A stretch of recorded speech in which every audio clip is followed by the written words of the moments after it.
ZNS Total Sports, brought to you by Fourth Terrace Diagnostic Center.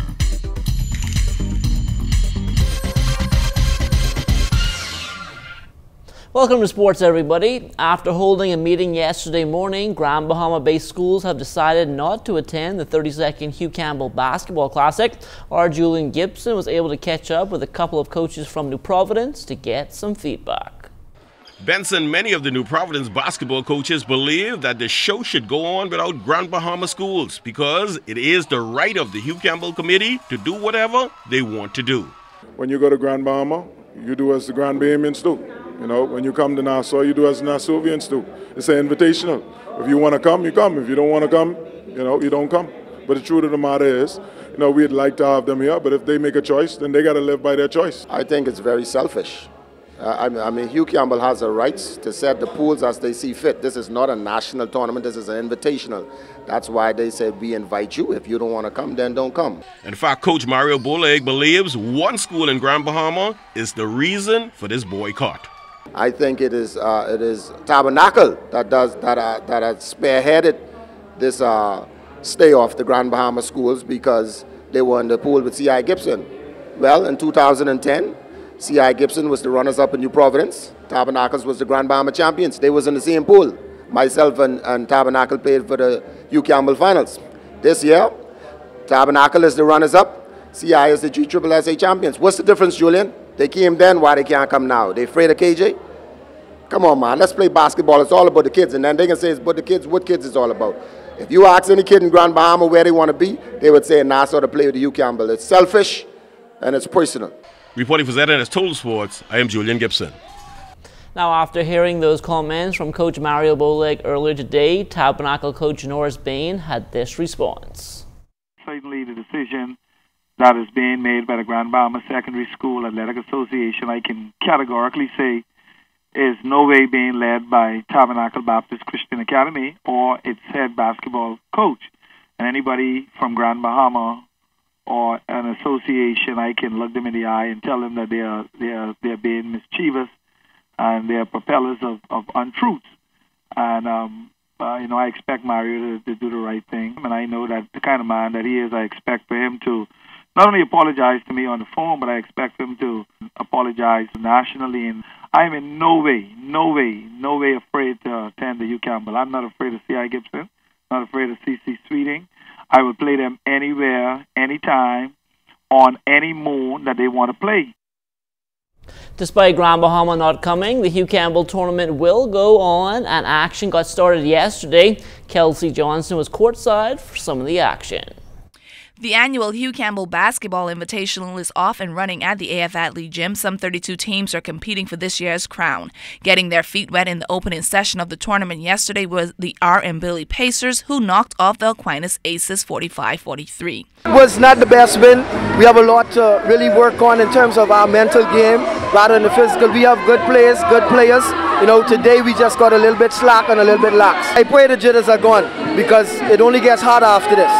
So I pray they got rid of them. The younger Aces squad had a difficult time defending the Pacers and missed several key free throws down the stretch. We played pretty good defense. Defense got us back in the game, but we still missing too many shots. It seems like we can't close out. But I must commend them. They're junior boys and they play in the senior boys tournament. They did very well. But we just got to play strong in the end. The end is where we're falling short. The last few minutes of the game, we just can't close out.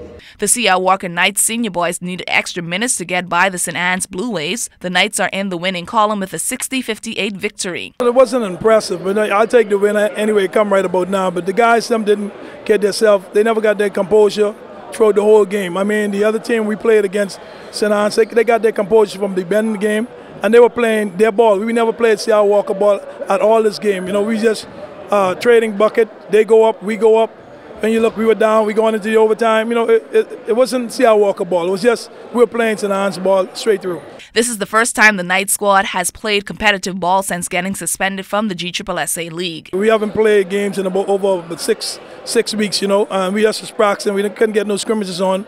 But they got to suck it up. We can't just cry over spilled milk. That's behind us now. We just need to go on and continue playing, How do you keep you guys focused? Well, this time we got to go to practice tomorrow. We got to talk. We're going to do a lot of running. Every mistake they make, they got to run. So we're trying to get them focused. Free throws is what our real problem was. If we hit the 2 free throws at the end of in the regular season, regular game, it would have been a different game altogether. How can you regroup after this loss here?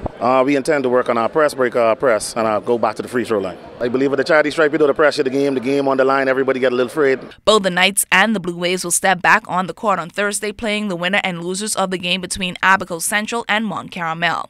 Kelsey Johnson, ZNS Total Sports. Still talking Hugh Campbell, the official opening took place this morning. Our Charles Fisher was there. One of the country's best high school ballers will be on display over the next week. Some of the top young talent strutted their stuff during the opening ceremony. A few of the 32 teams that will take part in the march past, led by defending champs, the Rattlers of C.I. Gibson. The highlight of the morning was Veronica Bishop singing her hit, Tell I Ain't Here, He Better Come Now, getting the Minister of Youth, Sports and Culture, the Honorable Daniel Johnson, and Southeastern District Superintendent Julian Anderson to shake those bones. Former school administrators on hand. Bringing the opening remarks was Director of Education, Lionel Sands. The basketball talent that we have among our senior high school boys is unmatched anywhere in the world. The Bahamas has always had a great talent for basketball, and some of the best players have originated from the Bahamas. And I could think of a few of them: Michael Sweetbelts Thompson, Rick Fox, and there are others who have displayed their talent on the international scene. Some of you dream of being professional basketball players, and I want to encourage you to keep dreaming until that dream becomes a reality. You must take advantage of all the opportunities you have to play, because by playing you showcase your talent and allow recruiters to see what you've got. Play hard, play smart, and the same enthusiasm that you play ball with is the same enthusiasm that I want you to have regarding your schoolwork. Ceremonial shot. One and go for the minister, making it. It's over. Save some for later. For ZNS Total Sports, I'm Charles Fisher. 8 of the country's top amateur boxers will leave town tomorrow for the Independence Cup in the Dominican Republic. We had a chance to catch up with 5 team members, and they spoke about their expectations. When you go to these tournaments, you have to carry the hunger with you, and you have to be fighting for something. And I have my own personal goals in boxing I'm fighting for. My goal for 2016 is to win the Olympics, the gold medal in Rio. And right now I know it's just as a stepping stone for me to get there. And I know that this is one of the tournaments that I have to win, to prove to myself and to prove to the whole world that I can do it, and I will do it. I approached this tournament with a lot of experience. I got to think more, because last year I could see where I wasn't thinking as much. You know, I have a lot of experience, and with the coaches on my side now, Valentino Knowles, Lavas, Kayla Johnson, along with Toriano Johnson, catching some sparring with him, I feel like I'm ready for the competition. Most of my fights I was able to win using mainly my left hand, my left jab, my left foot, my left uppercut. But what Coach Kayla Johnson, Andre Seymour, Valentino Knowles, and Lavas Stewart has been trying to work on with me now is releasing the right hand more fluently and trying to get it to land more effectively. So we're working on a new technique so that I'll be able to let off more punches using the right hand also. All I gotta do is keep my composure and keep my mindset what I'm gonna do, keep the game plan. Because last year it was like majority of the time I was just fighting. It's more thinking and boxing and being smart in the ring. I just plan to put on a show, perform at your best. One of the country's top C-class sloops was set afire over the weekend. The Whitty K out of Long Island was on dry dock here in the capital when the incident occurred. I feel as though that there's somebody out there might have a problem with me because, you know, I'm going to all these regattas, I'm winning all these regattas, and majority of the regattas that we win, we get first, like every race, we get first or second in these regattas. So I feel personally that there's a sabotage, like they're trying to sabotage us. VDK is not just a boat, VDK is a crew, you know? So burning the VDK doesn't mean that you're going to destroy the crew. Mark me, look at the boat, he said, Jason, you know what? In 2 weeks, you send it to the Cat Island, because he's working the Cat Island. I send it to Cat Island in 2 weeks. He get out the boat ready to get back out there, and by Georgetown, we'll be sailing again. I got reframe, replanker, change the whole 9-yard stem, keel, stern, the whole boat have to redo. all I have to do is I cut along the side of the deck, because the deck point too. I cut alongside the deck so I could take, so I could get the take to put the new ribs in. I can just slide them right back in, put it back in place, and then I can change the keels. After I don't get it back together, slide the keel up underneath, put the new stem, and then put new stern, and then replank easy. I have to work them inside out. And that will do it for sports. Stay tuned. The Bahamas Tonight comes back after the break.